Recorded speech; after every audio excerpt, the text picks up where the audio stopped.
प्यारे बच्चों, किंडरगार्टन की वीडियो लेक्चर्स में खुश आमदीद।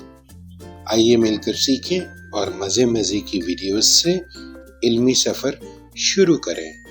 प्यारे बच्चों, तस्वीर देखिए और हरूफ तहजी के हर्फ रे की कहानी सुनिए, जिसकी आवाज़ है र।